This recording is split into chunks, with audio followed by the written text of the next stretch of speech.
মানুষের সবচেয়ে বিশ্বস্ত বন্ধু প্রাণী হলো কুকুর। কিন্তু সেই কুকুর যখন মানুষের সবচেয়ে বড় শত্রু হয়ে যায়, তখন কোরিয়ার মতো উন্নত দেশের সরকারকেও বাধ্য হয়ে পদত্যাগ করতে হয়। তো চলুন দেখে আসি এমন একদল ভয়ঙ্কর কুকুরের গল্প। তো গল্পের শুরুতে আমরা কয়েকজন সরকারি কর্মকর্তা আর ন্যাশনাল সিকিউরিটি ডিপার্টমেন্টের কিছু লোককে একটা মিটিংয়ে দেখতে পাই। এই মিটিংয়ে আমরা জানতে পারি যে একদল সন্ত্রাসী কিছু সাধারণ মানুষকে গত 5 মাস ধরে বন্দি করে রেখেছে এবং এখন তারা মুক্তিপণ হিসাবে অনেক টাকা দাবি করছে। ঠিক তখনই জিয়াংগং হিয়ন, যে ছিল সিকিউরিটি এজেন্সির সেক্রেটারি, সে বলে সন্ত্রাসীদের দাবি মেনে নেবার আগে আমাদের 1 মাস অপেক্ষা করা উচিত। মিটিংয়ে বসে থাকা বাকিরা তার কথায় একদমই রাজি হয় না। তখনই হিউনের অ্যাসিস্ট্যান্ট ইনচার্জ জিংওয়ান সবাইকে বলে যে এই বন্দিরা এখানে গত 5 মাস ধরে আছে, আর এমন পরিস্থিতিতে সন্ত্রাসীদের এখন যোগাযোগ করার পেছন দুটো কারণ থাকতে পারে। প্রথমত, তারা বিষয়টাকে দীর্ঘায়িত করছে যাতে আরও বেশি টাকা দাবি করতে পারে, আর দ্বিতীয়ত, হয়তো সকল বন্দিরা ইতিমধ্যেই মারা গেছে। তার এই কথা শুনে সবাই বেশ হতাশ হয়ে যায়। তো এরপর মিটিং শেষে সকল কর্মকর্তারা সেখান থেকে চলে যায়, আর আমরা হিউন এবং ওয়ানকে একসাথে দেখতে পাই। এখানে হিউন ওয়ানকে বলে যে তোমার মতো 2-4 জন লোক আমার আশেপাশে থাকলে আমি কবেই প্রেসিডেন্ট হয়ে যেতাম। সে ওয়ানকে টাকার একটা খাম দিয়ে দেয় আর বলে এটা তোমার মেয়ের জন্য, যে কিনা বিদেশে পড়তে চাচ্ছে। ওয়ান প্রথমে টাকাগুলো নিতে চাচ্ছিল না, কিন্তু হিউন তাকে জোর করে, যার কারণে ওয়ান খামটা নিয়ে নেয়। তো এর পরের দৃশ্যে আমরা ওয়ানের মেয়ে চা কিং মিনকে দেখতে পাই, যে কিনা তার জিনিসপত্র গোছাচ্ছিল। তাকে দেখে মনে হচ্ছিল যেন সে তার বাবা ওয়ানের উপরে প্রচণ্ড রেগে আছে। তো আমরা দেখতে পাই যে চা তার মায়ের লেখা সর্বশেষ বইয়ের কপিটা নিজের কাছে রেখে দিচ্ছে। আসলে চা একজন র্যাপার হতে চেয়েছিল, কিন্তু ওয়ান তাকে পড়াশোনার জন্য বিদেশে তার আন্টির কাছে পাঠিয়ে দিচ্ছিল। এখানে আমরা এটাও জানতে পারি যে চাকে পড়ানোর জন্য ওয়ান নিজের বাড়িটাও বিক্রি করে দিচ্ছিল। তো এরপর আমরা ওয়ানকে গাড়ি চালাতে দেখি, আর সেই গাড়িতে খবর চলছিল, যেখানে রিপোর্টার বলছিল যে তীব্র কুয়াশার কারণে অতিরিক্ত সতর্কতা জারি করা হয়েছে। ওয়ান আসলে চাকে এয়ারপোর্টে ছাড়তে যাচ্ছিল, আর পথিমধ্যে সে পেট্রোল নেওয়ার জন্য একটা ফুয়েল স্টেশনে গাড়ি থামায়। এখানে স্টেশনের কর্মী ফুয়েল ভরার পরে ওয়ানকে বলে আপনার $64 বিল হয়েছে। ওয়ান তাকে নিজের কার্ড দিয়ে দেয়, যার উত্তরে লোকটা বলে যে কার্ড রিডার খারাপ হয়ে গেছে, তাই আমাকে ক্যাশ টাকা দিন। এই কথা শুনে ওয়ানের সন্দেহ হয়, আর তখনই সে ওই লোকটার চাবির রিংয়ের দিকে তাকায়। তার রিংয়ে অনেকগুলো চাবি ছিল আর একটা মাস্টার কিউ ছিল, যেটা দেখে ওয়ান বুঝে যায় যে এই লোকটা গ্যাস স্টেশনের কর্মী নয়। ওয়ান তাকে বলে যে আমি এই টাকাটা স্টেশনের মালিককে দেব। এটা শুনে লোকটা তাকে অনেক অনুরোধ করে, কিন্তু ওয়ান সেখান থেকে চলে যায়। তো এখন পরের দৃশ্যে আমরা ইউরে নামের একটা মেয়েকে এয়ারপোর্টে দেখতে পাই। তার বোন মিরানও তার সঙ্গে ছিল। ইউরা একজন গলফ প্লেয়ার। সে একটা আন্তর্জাতিক টুর্নামেন্টের জন্য যাচ্ছিল, কিন্তু মিরানের কারণে তার ফ্লাইট আজকে মিস হয়ে গেছে। মিরান আসলে পাসপোর্টটা চেকই করেনি, আর এয়ারপোর্টে এসে তারা জানতে পারে যে ইউরার পাসপোর্ট অনেক আগেই এক্সপায়ার হয়ে গেছে। তখন মিরান বলে যে আমরা আগামীকালই একটা ব্যাকআপ পাসপোর্টের ব্যবস্থা করে কাল সকাল সকাল ফ্লাইটে ধরে নেব। ঠিক তখনই সেখানে একজন বৃদ্ধা মহিলা চলে আসে, যিনি ইউরাকে চিনতে পারে। তারা দুই বোন ভেবেছিল যে তিনি হয়তো ইউরার কোনো ভক্ত হবে, কিন্তু বৃদ্ধা মহিলা তাদেরকে বলে যে আমার মনে হয় তুমি আমার কোনো আত্মীয় হও। দুই বোন বেশ অপ্রস্তুত হয়ে যায়। তখনই সেখানে একজন বৃদ্ধ ভদ্রলোক চলে আসে।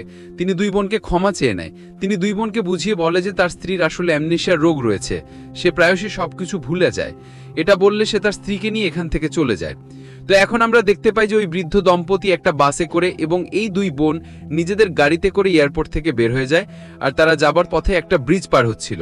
কিন্তু কুয়াশার কারণে সামনে কিছুই দেখা যাচ্ছিল না।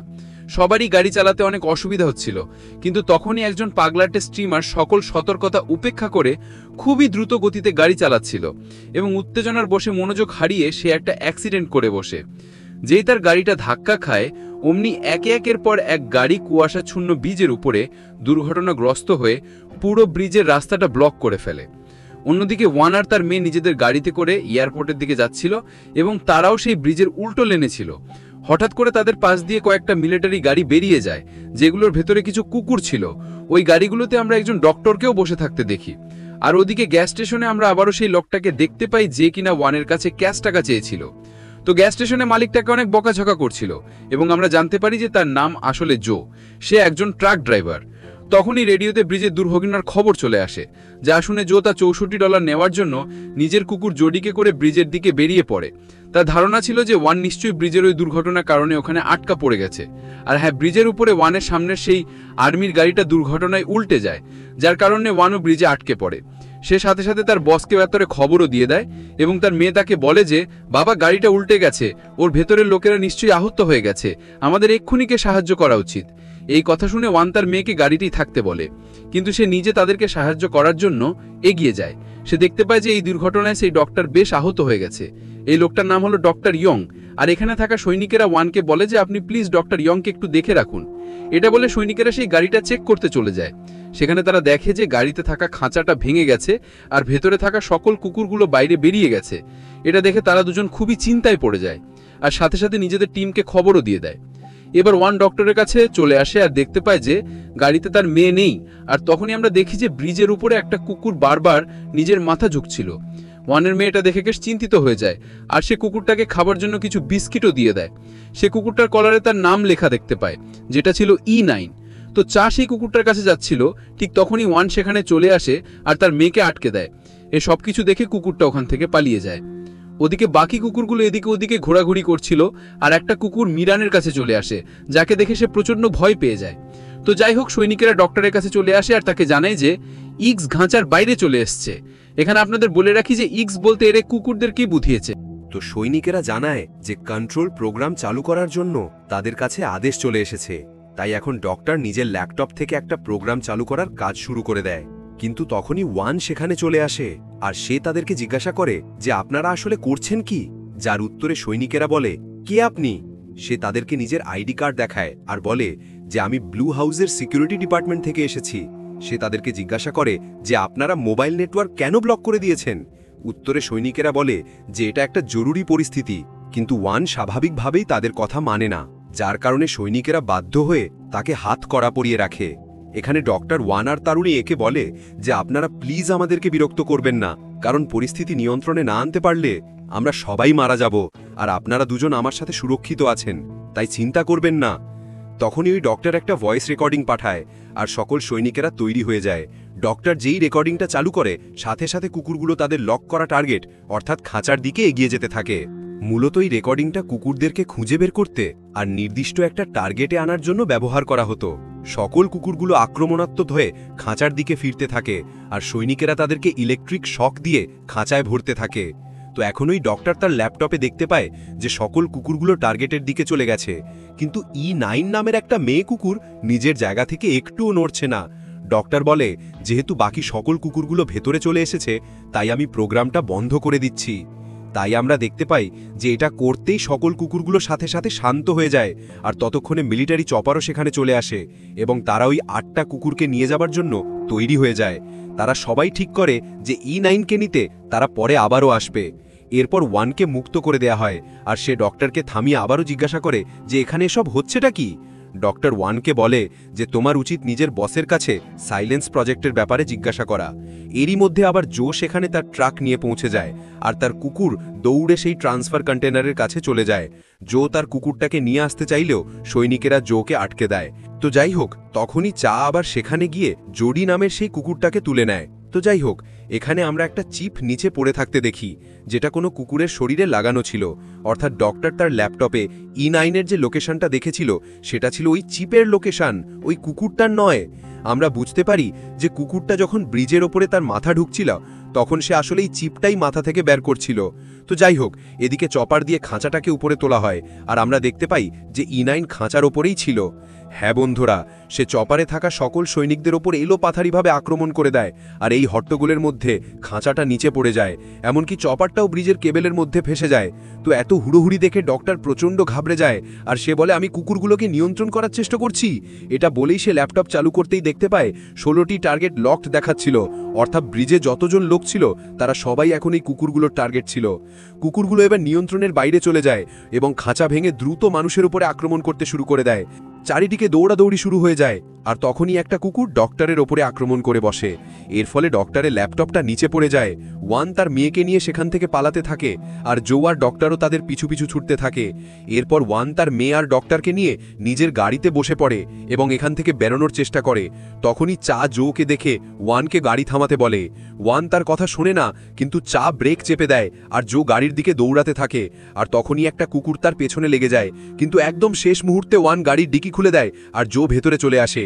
আর ওদিকে ব্রিজের ওপরে থাকা বাকি লোকেরা একটা বাসের ভেতরে ঢুকতে থাকে আর এটা সেই বাসটাই ছিল যেটাতে ওই বৃদ্ধ দম্পতি যাচ্ছিল। তো দুই বোনও সবার সাথেই বাসের ভেতরে চলে যায়। তো যাই হোক, এদিকে ওয়ান গাড়ি চালাচ্ছিল, আর তখনই কেবেলে আটকে থাকা চপারের কিছু জ্বলন্ত অংশ নিচে পড়ে যায়, আর তাদের রাস্তা আটকে ফেলে। তাদের গাড়ির সামনের কাঁচটাও প্রায় ভেঙে গিয়েছিল, আর গাড়িটাও ডিভাইডারের সাথে ধাক্কা খায়। অন্যদিকে সিকিউরিটি হেডকোয়ার্টারে আমরা জিয়াং হিয়ানকে দেখতে পাই, যে কিনাই পুরো ঘটনার রিপোর্ট নেয় এবং প্রেসকে বিবৃতি দেয়। সে দেশ ও জাতির সামনে সবাইকে আশ্বস্ত করে বলে যে আমরা যে কোনো মূল্যে ওখানে আটকে পড়া সবাইকে উদ্ধার করব। তো যাই হোক, এবার আমরা ওয়ানের কাছে ফিরে আসি। সে ওয়াকি টকি দিয়ে বাইরে যোগাযোগ করার চেষ্টা করে। তখনই একটা কুকুর, যার মুখে মাস্ক লাগানো ছিল, সেটা তাদের গাড়িতে আক্রমণ করে দেয় আর সামনের কাঁচ ভাঙার চেষ্টা করে, কিন্তু ভাঙতে না পেরে কুকুরটা নিজে থেকে এখান থেকে চলে যায়। এরপর ওয়ান জোকে বলে যে ডক্টরের জ্ঞান ফিরিয়ে আনো। তো ফাইনালি ডক্টরের জ্ঞান ফিরলে ডক্টর তাদেরকে জানায় যে সে রেস্কিউ ডগদের ব্রিড করে, যাতে করে কুকুরগুলো মানুষের গলার আওয়াজে সাড়া দিতে পারে, অর্থাৎ কমান্ড ভালোভাবে অনুসরণ করতে পারে। কিন্তু আর্মিরা তাকে ফোর্স করেছিল যাতে করে সেই কুকুরগুলোকে শিকার করার জন্য রিপ্রোগ্রাম করে। সে আরও জানায় যে ইউরোপ আর আমেরিকা থেকে সন্ত্রাসী ধরার জন্য তাদেরকে কিলার ডগস তৈরি করতে বলেছিল, আর এই কুকুরগুলোকে এমনভাবে প্রশিক্ষণ দেওয়া হয়েছিল যাতে করে তারা আওয়াজ শুনে টার্গেট লক করে ফেলতে পারে আর তাদের ওপরে আক্রমণ করতে পারে। কিন্তু কিছু গুরুতর সমস্যার কারণে এই প্রজেক্টটা বাতিল করে দেওয়া হয়, আর এই কুকুরগুলো ছিল ব্যর্থ স্যাম্পল, আর আজকে এই কুকুরগুলোকে তারা মেরে ফেলার জন্যই নিয়ে যাচ্ছিল। এসব কিছু শুনে ওয়ান আরও একবার ওয়াকি টকিতে মেসেজ পাঠায়, আর এবার তার বস সিওন উত্তর দেয়। ওয়ান তাকে ঘটনাস্থলের পুরো রিপোর্ট জানায় আর সাহায্যের জন্য তাকে দ্রুত এখানে লোক পাঠাতে বলে। হিয়ন তাকে বলে যে চিন্তা করো না, রেস্কিউ টিম বেরিয়ে পড়েছে। তো এখানে ওয়ান আরও জানতে পারে যে খোদ সরকারের লোকেরাই এই প্রজেক্টকে অনুমোদন দিয়েছিল।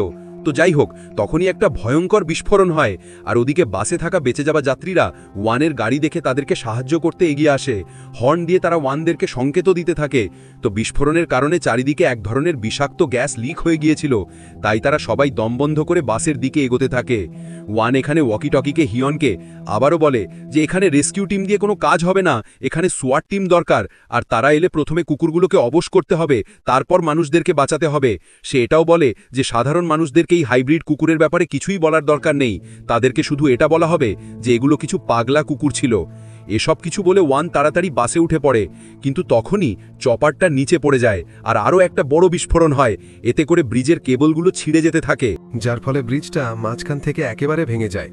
ফলে বাসটা দ্রুত পেছনের দিকে পড়ে যেতে থাকে, কিন্তু কোনো রকমে এই যাত্রায় বাসের সবাই প্রাণে বেঁচে যায়। তো সবকিছু শান্ত হওয়ার পরে ওয়ান বাসের যাত্রীদেরকে জানায় যে সে সিকিউরিটি ডিপার্টমেন্ট থেকে এসেছে আর রেস্কিউ টিম শীঘ্রই এখানে পৌঁছে যাবে। তো প্ল্যান অনুযায়ী সে সাধারণ মানুষকে কুকুরগুলোর আসল পরিচয় জানায় না। তখন জো সবার সামনে এসে ওয়ানের পরিচয় নিয়ে প্রশ্ন তোলে। এরপর ওয়ান তাকে বাসের শেষ সিটে নিয়ে যায় আর জিজ্ঞাসা করে কি চাও তুমি। জো বলে যে আমার $64 চাই। এর উত্তরে ওয়ান তাকে বলে যদি তুমি আমাকে সহযোগিতা করো তাহলে এর থেকে অনেক বেশি টাকা আর সরকারি মেডেলও পাবে। এই কথা শুনে জো শান্তভাবে নিজের সিটে বসে পড়ে। সেখানে সে একটা দামি মদের বোতল দেখতে পায় আর সেটা নিজের কাছে রেখে দেয়। অন্যদিকে ততক্ষণে একটা সোয়াট টিম ব্রিজের উপরে এসে নামে আর কুকুরগুলোকে খুঁজতে থাকে। বাসের লোকেরাও সেই সোয়াট টিমকে দেখে আর কিছুটা স্বস্তি দেয়। এরপর আমরা দেখতে পাই যে সকল কুকুরগুলো বাসের সামনে ছিল, তারা সোয়াট টিমকে দেখে কোথায় যেন পালিয়ে গেছে। সেই সোয়াট টিমের মেম্বারেরা কুকুরগুলোকে খুঁজতে খুঁজতে বাসের দরজা পর্যন্ত পৌঁছে যায়, কিন্তু কোনো কুকুরকেই তারা দেখতে পায় না। ওয়ান সৈনিকদের কুকুরের ব্যাপারে জিজ্ঞাসা করে, যার উত্তরে তারা বলে যে আমরা সব দিকে খুঁজে এসেছি, কুকুরগুলোকে কোথাও পাইনি, হয়তো ওরা পালিয়ে গেছে। ওয়ান তখনও পুরোপুরি বিশ্বাসই করতে পারছিল না, কিন্তু হিয়ন তাকে ওয়াকিটকির মাধ্যমে বোঝায় যে এই সৈনিকদের সাথে তোমরা সবাই সুরক্ষিত আছো। তাই তারা সবাই বাস থেকে নামতে থাকে, কিন্তু ডক্টর ওয়ানকে বলে আমি নামবো না। সে জানায় যে এই কুকুরগুলো নিজেদের টার্গেট ছেড়ে কখনো পালায় না, বরং লুকিয়ে পড়ে আর সুযোগ বুঝে আক্রমণ করে। তো যাই হোক, ওয়ান ডক্টরের কথা একদমই শোনে না আর তাকে জোর করে বাস থেকে নামিয়ে দেয়। ডক্টর বারবার চিৎকার করতে থাকে আর বলে যে আমরা সবাই মারা যাব, কিন্তু সবাই অস্ত্রধারী কমান্ডোদের ভরসায় ধীরে ধীরে এগোতে থাকে। আর ঠিক তখনই ডক্টরের নজর পড়ে একটা কুকুরের ওপরে, যে কিনা লুকিয়ে লুকিয়ে তাদের পিছনই ছিল। ডক্টর প্রচন্ড ভয় পেয়ে যায় আর একটা গাড়ির সাথে ধাক্কা খায়, যার ফলে গাড়িটার অ্যালার্ম বেজে ওঠে। জো তাড়াতাড়ি অ্যালার্মটা বন্ধ করে দেয় আর ডক্টর তাকে বলে যদি আমার ল্যাপটপটা খুঁজে পাওয়া যেত তাহলে আমি কুকুরগুলোকে ট্র্যাক করতে পারতাম। কিন্তু কথা শেষ হবার আগে হঠাৎ করে কুকুরগুলো চারিদিক থেকে আক্রমণ করতে শুরু করে। সেই কুকুরগুলো মুহূর্তের মধ্যেই সকল সৈনিকদেরকে মেরে ফেলে। আর এই হই হট্টগোলের মধ্যে মিরানের গায়ে একটা গুলি লেগে যায় আর ওই বৃদ্ধা মহিলাকে একটা কুকুর কামড়ে দেয়। শুধু তাই নয়, ওয়ান এবং তার মেয়ের ওপরেও কুকুরগুলো আক্রমণ করে দেয়, কিন্তু তারা এই যাত্রায় প্রাণে বেঁচে যায়। তারা দুজন বাসের নিচে লাগেজ রাখার জায়গাতে লুকিয়ে পড়ে।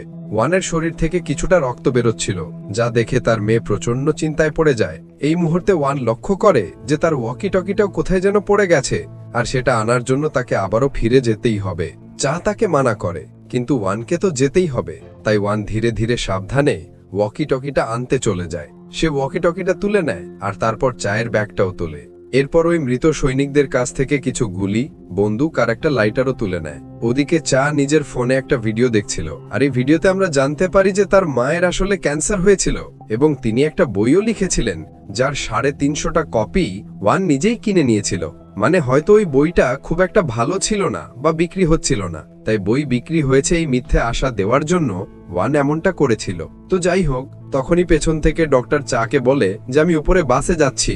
এই কথা শুনে চা চমকে ওঠে, কারণ সে ভেবেছিল যে এখানে সে একাই আছে। অন্যদিকে ওয়ান জো সেই 2 বোন আর ওই বৃদ্ধ দম্পতিকে লুকিয়ে থাকতে দেখে।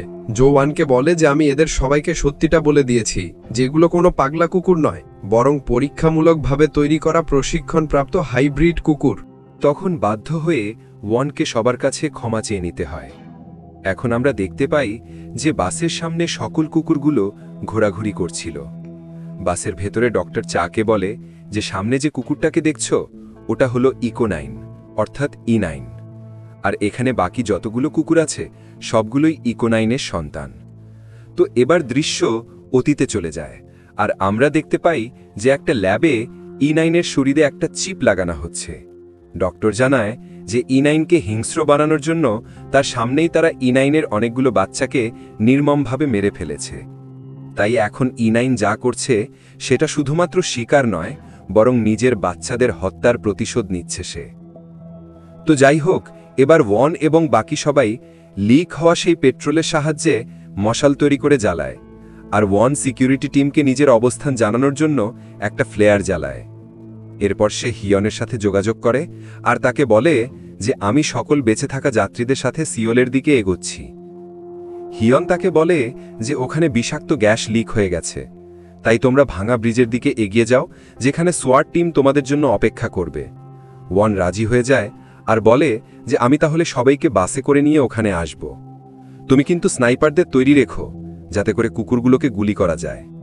হিয়ন বলে যে স্নাইপার ব্যবহার করলে প্রেস আসল সত্যিটা জেনে যাবে, যার উত্তরে ওয়ান বলে যে এখানে যতজন লোক আছে তারা সবাই ইতিমধ্যেই সত্যিটা জেনে গেছে, তাই সত্যি যেভাবেই হোক সামনে আসবেই। তো এখন চায়ের কাছে ফেরা যাক। সে সবাইকে আসতে দেখে বাসের দরজা খুলতে চলে যায়, কিন্তু ডক্টর তাকে আটকে দেয়, কারণ ডক্টর বাকিদের জন্য নিজের জীবনের রিস্ক নিতে চাচ্ছিল না। এদিকে বাইরে কুকুরগুলো সবাইকে ঘিরে ফেলেছে, কিন্তু জো আর সেই চুরি করা মদের বোতলটা বের করে আগুন ছুড়ে সেই কুকুরগুলোকে এখান থেকে তাড়িয়ে দেয়। ওয়ান একটা ফ্লেয়ার শ্যুট করে, যার কারণে ডক্টর কিছুই দেখতে পায় না, আর এই সুযোগে চাঁদ দ্রুত দরজাটা খুলে দেয়। এভাবেই সবাই কোনো রকমই নিরাপদে বাসের ভেতরে চলে আসে। জো ডক্টরের ওপরে প্রচণ্ড রেগে গিয়ে তাকে তো মারতেও চলে যায়, আর তখনই ইউরা লক্ষ্য করে যে বাসের ভেতরে আসলে কোনো চাবিই ছিল না, অর্থাৎ এই বাসটা চালুই করা যাবে না। এই কথা শুনে সবাই প্রচণ্ড হতাশায় পড়ে যায়, কিন্তু তখনই ওয়ান বলে যে জোয়ের কাছে অনেকগুলো চাবি ছিল, তার মধ্যে তো একটা মাস্টার কিও আছে, তাই সে বাসটা চালু করে চালাতে পারবে। তো হ্যাঁ, জো চেষ্টা করে আর বাসটা চালুও হয়ে যায়। এরপর সে বাসটাকে পেছনের দিকে নিয়ে যেতে থাকে। অন্যদিকে হেডকোয়ার্টারে হিয়নের বস তাকে বলে যে তুমি যদি স্নাইপার পাঠাও আর ওখানে আটকা পড়া মানুষেরা বেঁচে যায়, তাহলে তোমার প্রেসিডেন্ট হওয়া অসম্ভব হয়ে যাবে, কারণ জনগণ জেনে যাবে আমরা মানুষ মারার জন্য কুকুরদের ট্রেন করি। তার চেয়ে ভালো হবে কিছুক্ষণ অপেক্ষা করা, কারণ এই ভাঙা ব্রিজটা এমনি এমনি ভেঙে যাবে, আর ওরা সবাই মারা গেলে আমরা এটাকে একটা মর্মান্তিক দুর্ঘটনা বলে শোক জানাবো। ওদের পরিবারকে অর্থ সহায়তা করব, এতে করে তোমার মানবিক দিকও প্রকাশ পাবে, আর আমাদের গোপন প্রজেক্ট সাইলেন্সের ব্যাপারে কেউ জানতেও পারবে না। অন্যদিকে বাসটা ভাঙা ব্রিজ থেকে কিছুটা দূরে এসে থামে। ওয়ান বারবার রেডিওতে হিয়নের সাথে যোগাযোগ করার চেষ্টা করে, কিন্তু ওদিক থেকে কোনো আওয়াজ আসে না। এবার বাসটা পিছলে যেতে থাকে, আর এবার সবাই প্রচণ্ড ভয় পেয়ে যায়। এখানে ওয়ান রেগেমেগে ডক্টরকে বলে যে এই সব কিছু তোমার জন্য হয়েছে, কিন্তু করার তো আর কিছু ছিল না। তাই ওয়ান নিজের জীবনের রিস্ক নিয়ে বলে যে আমি কুকুরগুলোকে অন্যদিকে আকৃষ্ট করব, আর ততক্ষণে তোমরা সবাই পেছনের জানালা দিয়ে বেরিয়ে ভাঙা ব্রিজ পর্যন্ত চলে যাবে। কিন্তু ওয়ানের মেয়ে তাকে এই কাজটা করতে নিষেধ করতে থাকে। সে বলে যে এর থেকে ভালো আমরা একটা ফাঁদ পাতি বাবা, আমরা সবাই বাসের ট্রাঙ্কের ভেতরে চলে যাব আর কুকুরগুলোকে বাসের ভেতরে এনে বন্দি করে ফেলব।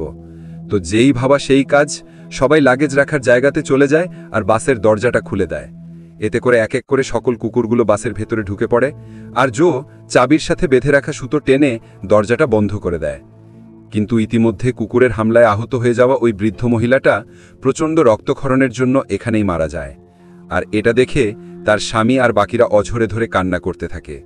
তো যাই হোক, কুকুরগুলো অন্তত আটকা পড়েছিল, আর এখন সবাই বাস থেকে বের হতে থাকে।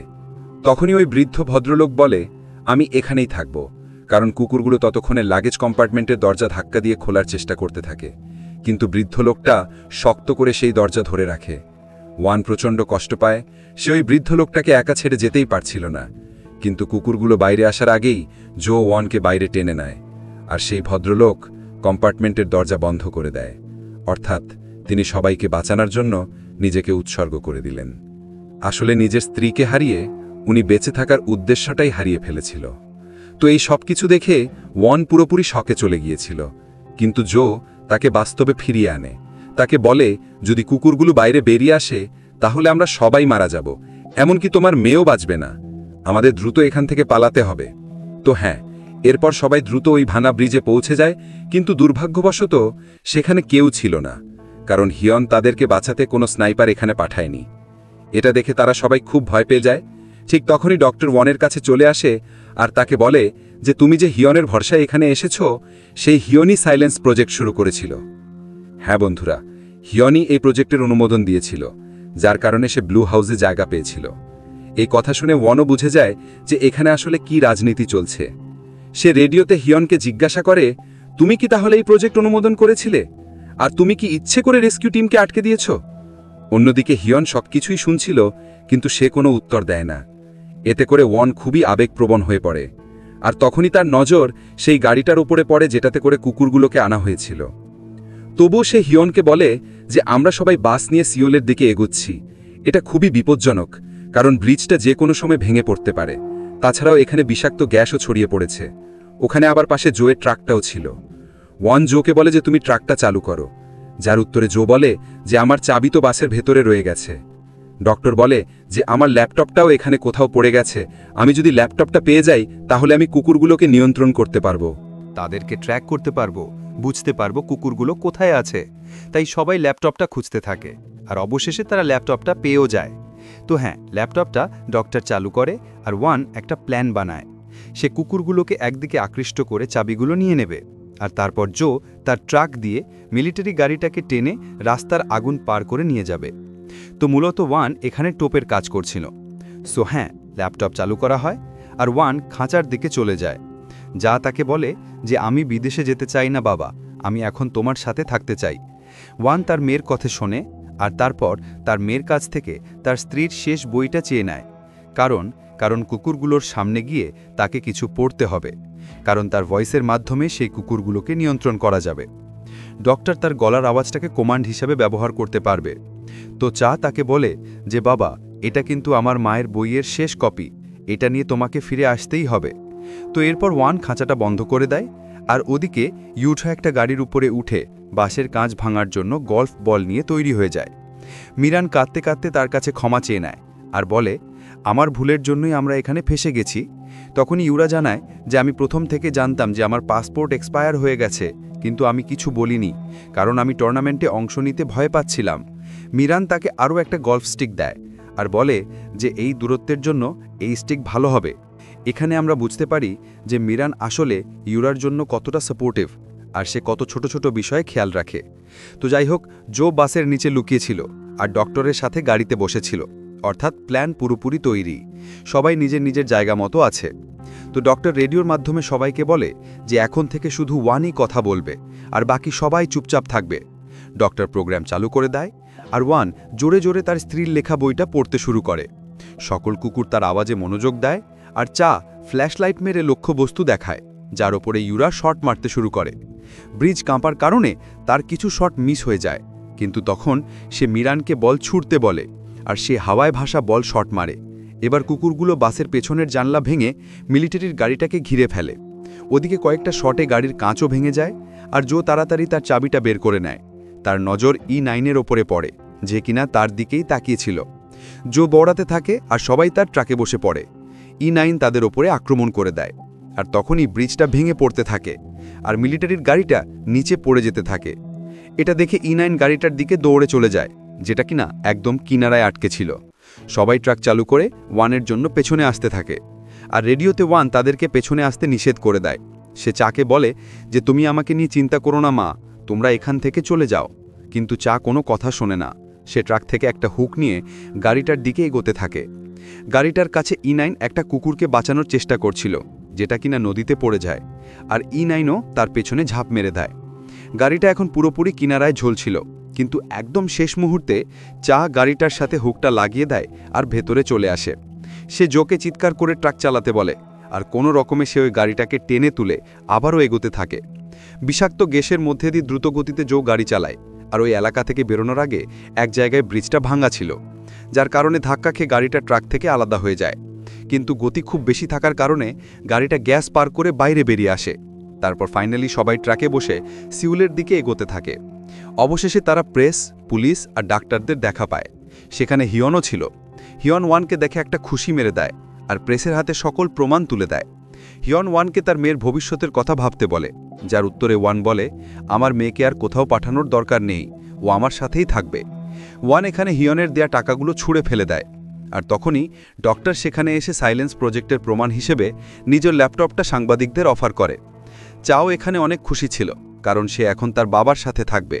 তো হ্যাঁ, দেখতে গেলে হিয়ন এখন পুরোপুরিভাবে এক্সপোজড হয়ে গেছে, আর সে কোনোভাবেই প্রেসিডেন্ট হতে পারবে না। আর এই অনৈতিক প্রজেক্টের ব্যাপারে এখন সবাই জেনে যাবে। যেহেতু ব্রিজে থাকা লোকেদের মাঝে অনেকে বেঁচে গেছে, তো সব মিলে একটা হ্যাপি এন্ডিং হয়ে গেছে বলা যায়। আর হ্যাঁ, শেষের দৃশ্যে আমরা E9কে নদীর তীরে একটা কুকুরকে বাঁচাতে দেখি, আর সিনেমাটা এখানে শেষ হয়ে যায়। তো বন্ধুরা, এটাই ছিল প্রজেক্ট সাইলেন্স সিনেমার গল্প। আর গল্পটা বেশ সহজ সরল, মানে সিনেমার মধ্যে আমাদের প্রজেক্টের ব্যাপারে সব কিছু বলে দেওয়া হয়েছে। তারপর E9-এর ব্যাপারেও আমাদের বলা হয়েছে যে কেন সে এতই হিংস্র, কারণ সে ছিল আসল কুকুর, আর বাকিরা তো সবাই তার বাচ্চা, তার থেকে ক্লোন করা। এক কথা, E9 এতই হিংস্র ছিল কারণ তার বাচ্চাদেরকে তার সামনে মেরে ফেলা হয়েছিল। তাই বিষয়গুলো বেশ পরিষ্কার। কিন্তু শেষের দৃশ্যটা যেটা আমাদের দেখানো হয়েছে, সেটা নিয়ে কিছু কথা বলা দরকার। শেষে E9 নিজেই একটা বাচ্চাকে বাঁচানোর জন্য ব্রিজ থেকে লাফিয়ে পড়ে, আর পরে দেখানো হয় যে সে ওই বাচ্চাটাকে নিরাপদে তীরে নিয়েও এসেছে। কিন্তু এখানে একটা জিনিস খেয়াল করার মতো আছে, সেটা হচ্ছে যে তার বাচ্চার মাথায় কিন্তু এখনও সেই ডিভাইসটা লাগানো রয়েছে, যেটা E-COS প্রোগ্রামের মাধ্যমে নিয়ন্ত্রণ করা যায়। তো E9-এর এত বুদ্ধি ছিল যে সে নিজের মাথা থেকে ডিভাইসটা বের করে দিয়েছে। তো বলাই বাহুল্য যে সে তার ওই বাচ্চাটার মাথা থেকেও ডিভাইসটা বের করে ফেলবে। আর একটা সম্ভাবনা এটা হতে পারে যে ডক্টর ইয়াং সাইলেন্স প্রজেক্টের সমস্ত গ্যাজেটস ধ্বংস করে দেবে, যার কারণে কোনো কুকুরের মাথায় ডিভাইস থাকুক বা না থাকুক, সেগুলো আর কারোর জন্য বিপদ হয়ে উঠবে না। আর তাদের অবস্থানও কখনো জানা যাবে না। তো এভাবে দেখতে গেলে এটা সবার জন্য একটা হ্যাপি এন্ডিং হতে পারে, কিন্তু আমরা সবসময় জানি যে এই ধরনের সিনেমায় কোনো না কোনো নতুন চরিত্র আসবে, যে কিনা আবারও প্রজেক্ট শুরু করবে। অর্থাৎ এই সিনেমার পার্ট 2ও আসবে। আর তাছাড়াও এখন চায়ের কথা বলতে গেলে সে তার বাবার সাথে একরকম শান্তি খুঁজে পেয়ে গেছে। তো চা এখন আর বাইরে পড়তে যাবে না সম্ভবত, এখন সে কোরিয়াতেই নিজের পড়াশোনা শেষ করবে। আর হতে পারে সে গানও চালিয়ে যেতে পারে, কারণ তার স্বপ্ন ছিল একদিন বিখ্যাত র্যাপার হওয়ার। অন্যদিকে ওয়ান আসলে তার জীবনের সমস্ত সঞ্চয় তার স্ত্রীর ক্যান্সার চিকিৎসায় খরচ করে ফেলেছিল, যার কারণে তার মেয়ের পড়াশোনা করার জন্য তার কাছে বেশি টাকা পয়সা ছিল না। তাই সে ভেবেছিল যে সে তার বাড়িটা বিক্রি করে তার মেয়ের পড়াশোনার খরচ জোগাড় করবে। কিন্তু যেহেতু চা এখন তার সাথেই থাকবে, তাই সম্ভবত এখন তার বাড়িটা আর বেচতে হবে না। তো আর তাছাড়াও সে যেহেতু হিয়নের দেয়া টাকার খামটা ফিরিয়ে দিয়েছিল, তার মানে সে মনে মনে অনেক ভালো মানুষ, কারণ সে খুনির কাছ থেকে কোনো টাকা নিতে চায়নি। আর হিয়নের কথা কি বলবো, সে তো ধরা পড়েই গেছে। তো গল্পটা এখানেই শেষ হলো। আজকের মতো আমি বিদায় নিচ্ছি। দেখা হচ্ছে নতুন কোনো ভিডিওতে। Till then, by.